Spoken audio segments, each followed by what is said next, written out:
Hey, what's up, guys? It's Jamie. It is September 1st, 2022, Thursday. How's everybody doing? This is just a quick video. Today I wanted to talk about, should you buy out your lease?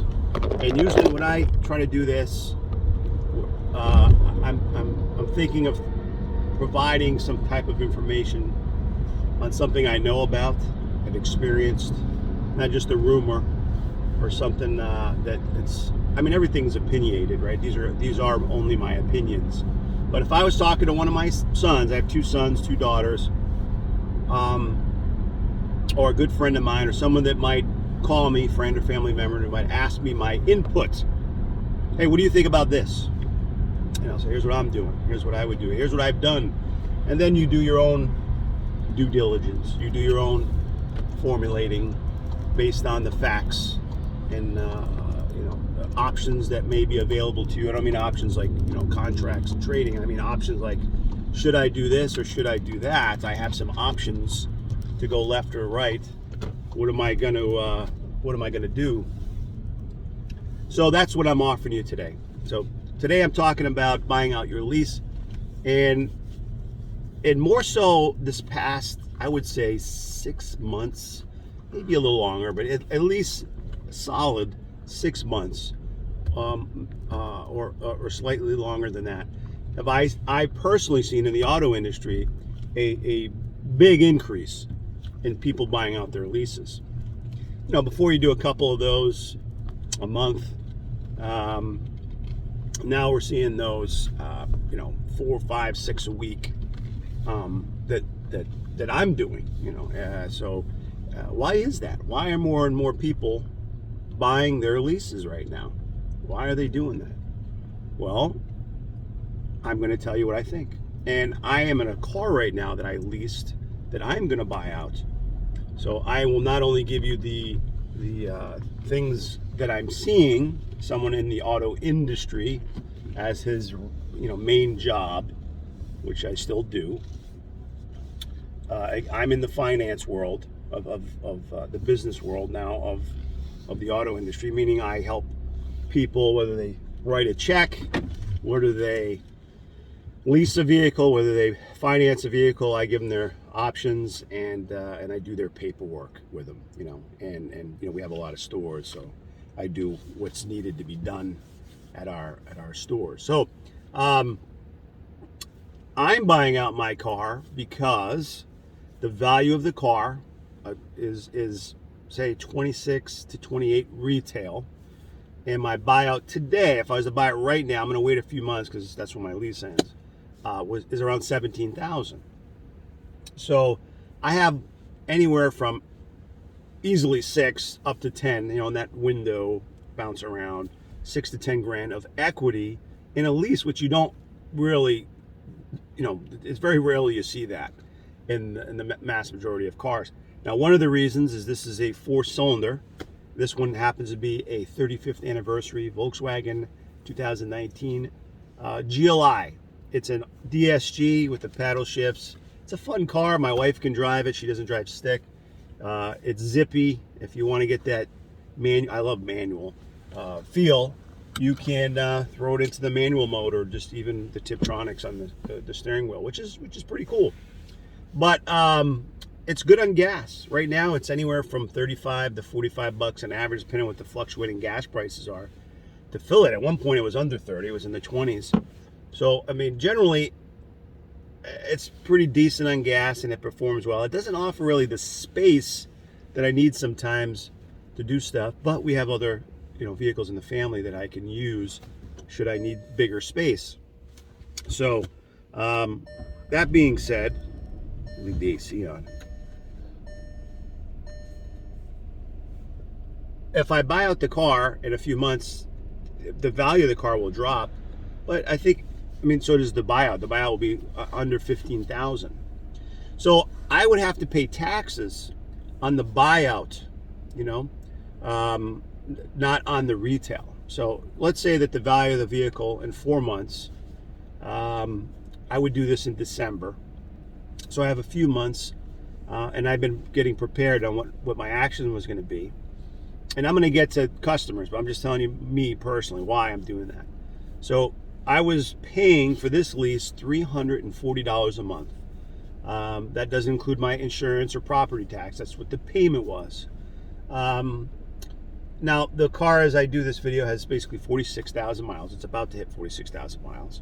So, I'm driving roughly 15,000 miles a year. So I think this car is pretty solid for 100,000 miles. So I'm like, okay, I just put brand new tires on it. I just put brand new brakes and rotors on it.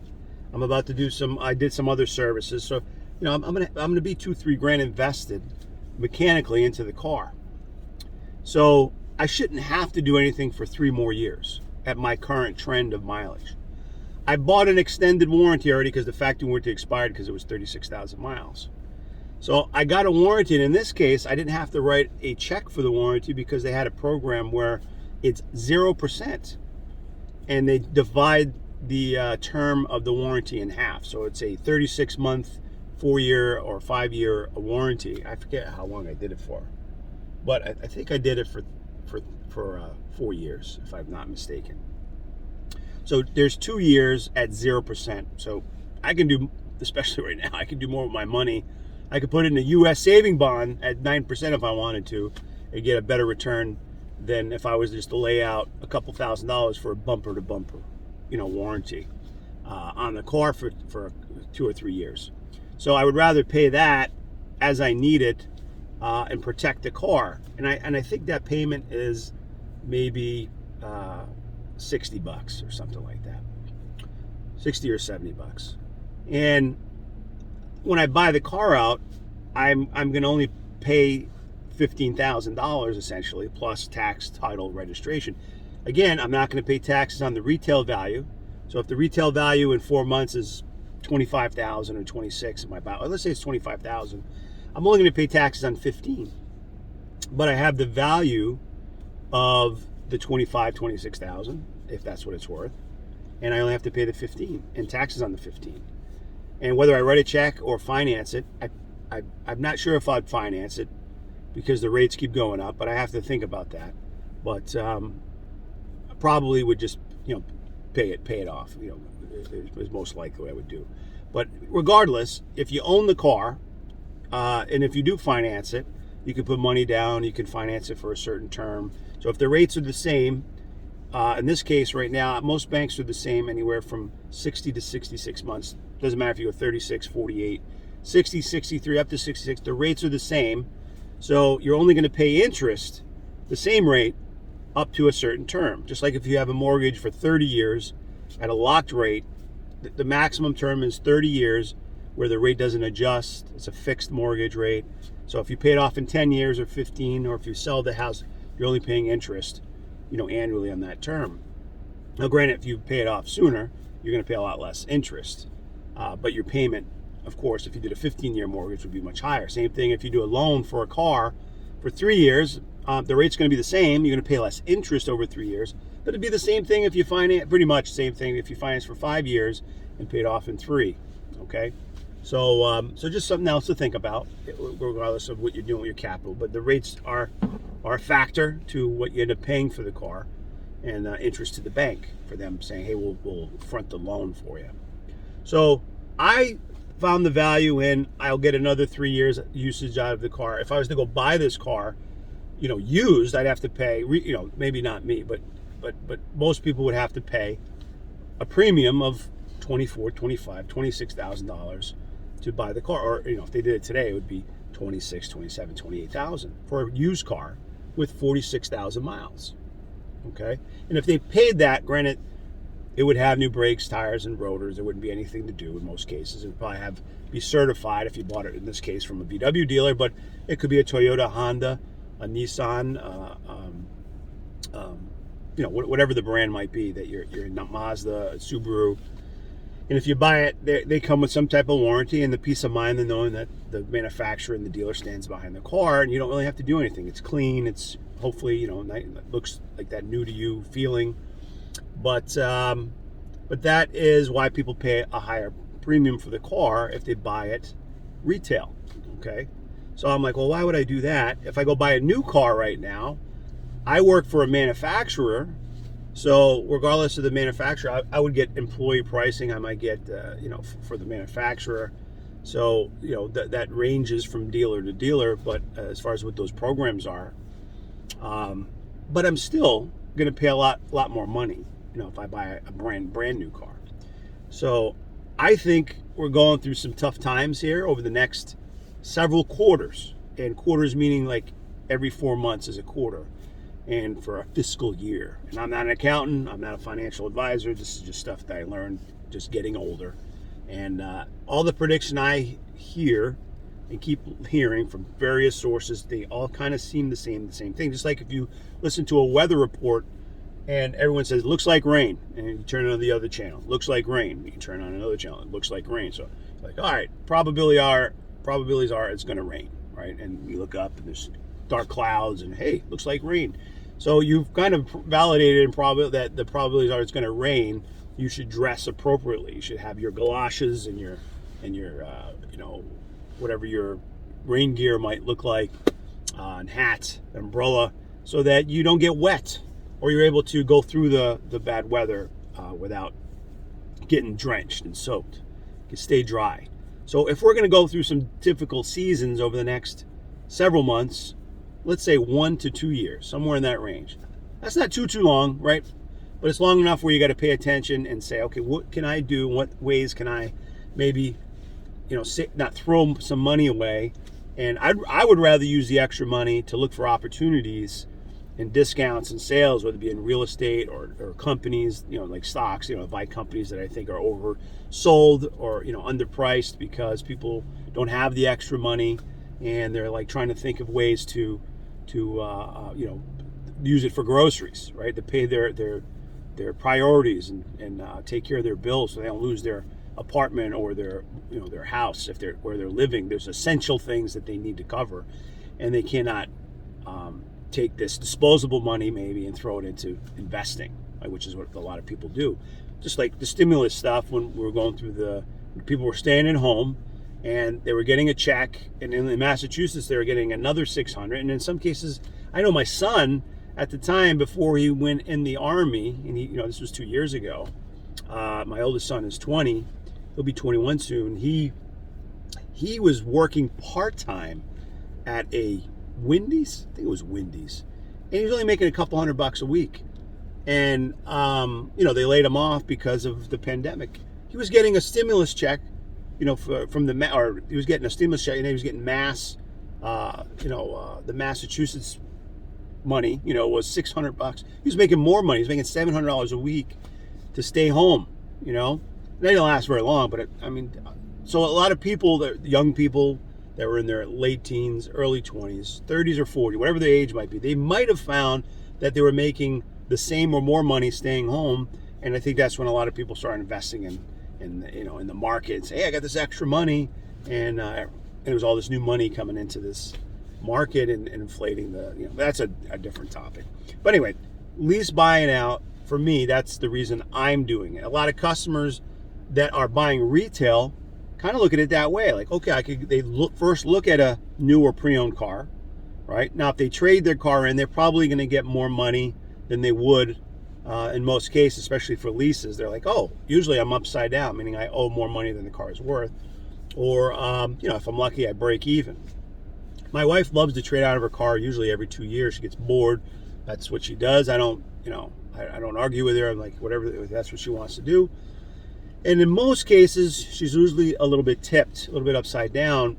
Nothing crazy, but very rarely is there equity in her car, or there's very little, if anything. But usually she's a little bit upside down, like $1,000 or $2,000. Well, this time, if she was to trade in her car, she'd make almost $10,000. It's like $8,000 or something.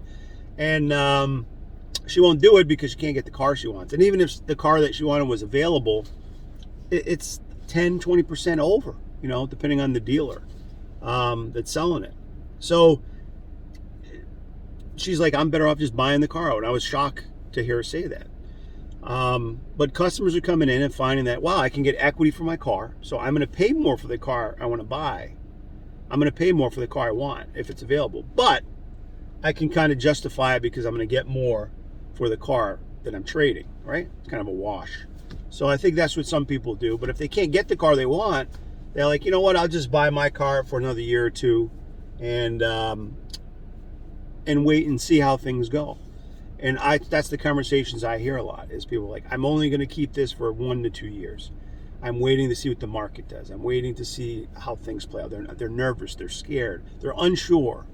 And I don't blame them. I understand that. That makes sense. And they'll buy a warranty or certify the car.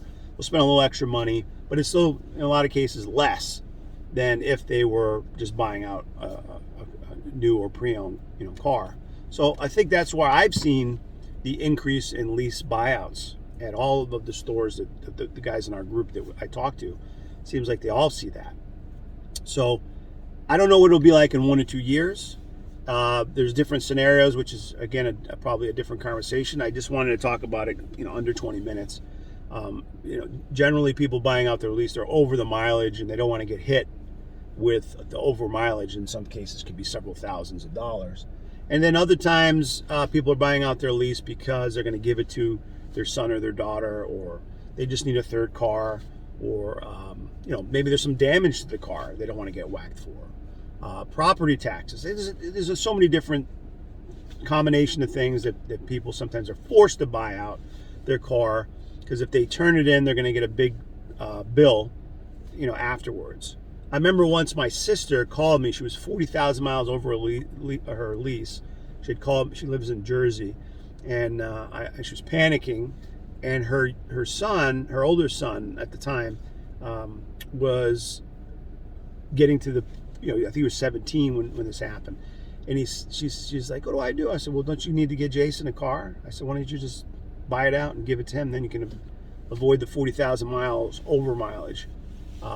Instead of turning the car in. If she traded it, she would have got just as much negative equity. So she was like, so she ended up buying the car out and giving it to her son, and he drove it, for a while. I don't know how long they kept it, but there's a lot of options. You're not forced to do that, but that's one of the reasons why I'm buying out my lease. That's why I think a lot of customers that I'm talking to and seeing are buying out their lease, and you got to be aware of what's going on around you, and just think about how it's going to affect those other areas of your life.